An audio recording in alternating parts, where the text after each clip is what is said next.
ქვეყანა არის ოკუპანტი და ოკუპირებული აქვს ჩვენი ტერიტორია, ეს ჩვენი ხელისუფლება. იმ ქვეყანას სახელი აქვს ბატონო მიხეილ და რატომ ვერ ამბობთ? თუ გინდა დაგისახელებთ რა არის ამაში. ისევ არ გიხსენებიათ რუსეთი ბატონო შალვა და ასეთი რთულია რუსეთის ხსენება. იმის თქმა რომ რუსეთია ოკუპანტი.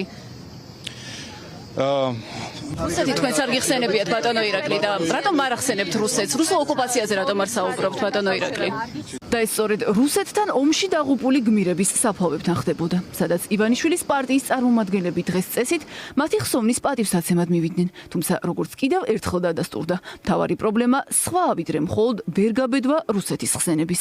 მეტიც ეს ლოგიკურიც გია. ჩვენ ომის დაწყებაში ვადანაშაულებთ სააკაშვილის სისხლიან რეჟიმს. ჩვენი გმირები შეეწირნენ სწორედ იმას, რომ ჩვენი მთავარსარდალი, ეგრეთ წოდებული მთავარსარდალი იყო მოღალატე, უცხოელი აგენტი, რომელიც მოქმედებდა უცხო ძალების დაკვეთით. გამოდის რუსეთზე საუბარი არც უნდა მოგვეთხოვა, რადგან ივანიშვილის პარტია მას არც მიიჩნევს დამნაშავედ.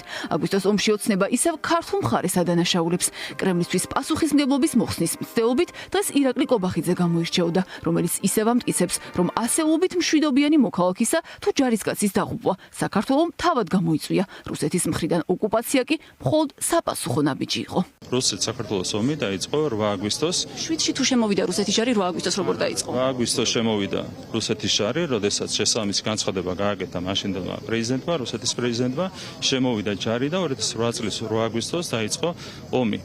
და 7 აგვისტოს რაც მოხდა ეს იყო ის, რომ სააკაშვილის რეჟიმმა დაბომბა ცხინვალი. თუმცა ასეთი მკვეთრი ისტორიულ სიმართლესთან ოცნების დაპირისპირება არასდროს ყოფილა. სიმართლე კი ისაა, რომ რუსეთის ჯარი საქართველოს ტერიტორიაზე 7 აგვისტოს შემოიჭრა. მეტიც 7 აგვისტოს ომის დაწყების თარიღად ოცნების საგარეო უწყებაც კი აღიარებდა 2024 წლამდე. მერე ნარატივი მთლიანად შეცვალეს. ერთადერთ არგუმენტად კი ახლა ევროსაბჭოს რეზოლუცია გულიბათ. თქვენ ახართ აგენტურა დარწმავ და უარყოფთ. ამოგვითხრეთ ზუსტი ციტატა. თუ შეიძლება მომაწოდეთ და რეზოლუციის ტექსტი მართლა უნდა წაუკითხო ეხლა მას. ძალიან გთხოვთ. ძალიან გთხოვთ,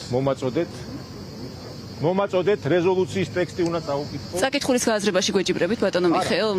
იმიტომ რომ ძალიან თამამი განაცხადია თქვენი მხრიდან. საქმე გააზრებამდე არ მისულა, რადგან ყაველაშვილს ტექსტის წაკითხვაც კი არანდეს. საუბარი ამ დოკუმენტზეა, რომლითაც პირველად საერთაშორისო დონეზე რუსეთი ოკუპანტად შეაფასეს. ივანიშვილის პარტია კი აქ მეხუთე პუნქტს ეჭიდება და ამტკიცებს, რომ ჩანაწერი ომის დაწყებაში სააკაშვილის ხელისუფლების მხილებაა, რაც თავისთავადაა манипуляცია, თუმცა უფრო მნიშვნელოვანი ისაა, რომ პარტია ასე სტრასბურგის და ჰააგის სასამართლოების გადაწყვეტილებებს აიგნორებს, რომლებმაც ომზე პასუხისმგებლობა სწორედ რუსეთს დააკისრეს. და მაინც თუ ესეც არაა საკმარისი. რუსებმა დაეწყეს ომი, რუსი ოკუპანტია. აბა ჩვენი შვილები რა შეეწირნენ მითხარი. ოცნებამ გმირების მშობლებს უნდა მოусმინოს. რა ხდებოდა 2008 წლის აგვისტოში, საუკეთესოდ სწორედ ამ ადამიანებმა იციან, რომელთა შვილებმა, ქმრებმა თუ მამებმა თავი სამშობლოს დაცვა შესწირეს. აქედან 18 წლის შემდეგ კი მათაც და დანარჩენ საზოგადოებასაც ივანიშვილის პარტია არათუ რუსეთის სისასტიკეზე არ ესაუბრება, არამედ რუსოფობიაზე იწყებს წუხილს და მთავარ საზრუნავად ოკუპანტის მოქალაქეების ინტერესების დაცვას აცხადებს. ერთვან ხალხს ამ ფონზე ეუბნებიან, რომ რუსოფობები ვართ და საყედურობენ ამის გამო. თქვია, მე ვიცი ასე, რუსი არის ოკუპანტი, всё. ეს არაფერი. თქვენც ასე გახსოვდეთ. ხო. რა რუსი ესეთია, რომ თავზე ხელს გვისვავს, არასოდეს ის ჩვენი მეგობარი არ იქნება. მისი გმირობა და მარტო გიორგიისი არა, ყველასი აქ ყოფის ბიჭების გმირობა. ყოველთვის უნდა ახსოვდეს ყველას თავისი აზრი გააჩნია ჩემთვის და ეს ჩემთვის არაფერს ცვლის, იმიტომ რომ ჩემთვის რეალობა ერთია, აქწევს გიორგი. და ეს არის რუსეთის დამსახურება. 10 თვე ვეძებდით. 10 თვის შემდეგ მკვდარიც ვერ ვიპოვეთ, აი ეს დნმ-ის ანალიზის შემდეგ ორჯერ ჩაუტარდა დნმ და აქ საერთო სასაფლაოზე იყო და აქედან გადმოასვენეს 10 თვის შემდეგ. არც შვილი არავინ არ დარჩა.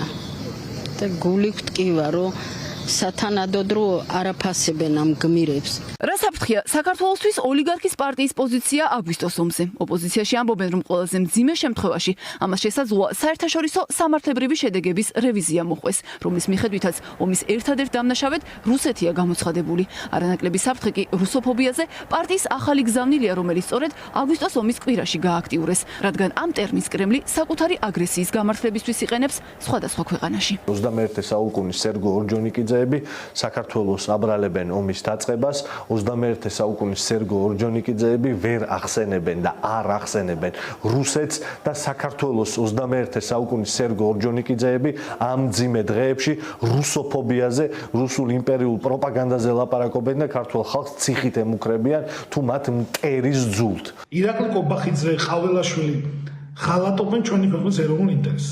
ის რომ საქართველოს დაიწყო ომი, ამაზე აპელირება და ვინც არ უნდა ყოფილიყო ხელისუფლებაში, იმ ხელისუფლებისთვის დაბრალება, ეს არის ჩვენი ქვეყნის ეროვნული ინტერესის ღალატი. რუსეთის სახელის ხსენებას ვერ ბედავენ. ლაპარაკობენ წინა ხელისუფლებაზე, ყველაფერს აბრალებენ მიხეილ სააკაშვილს, რომელიც მათი პოლიტიკური ტყვეა და საუბრობენ რეზოლუციაზე. არ საუბრობენ იმ საერთაშორისო შეფასებებზე, რომელიც საფუძვლად დაედო მათ შორის საერთაშორისო სასამართლოებში საქართველოს გამარჯვებას.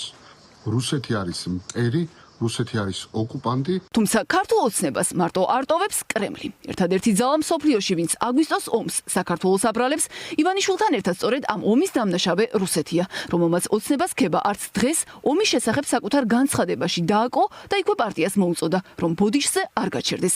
ამ განცხადებით რუსეთმა ქართულ ოცნებას საბოლოო დავალებაც მისცა და მოუწოდა, რომ ოკუპირებულ რეგიონებთან საზღვრების დადგენის პროცესს შეუდგეს, რაც მათი დამოუკიდებლობის აღიარებას ნიშნავს.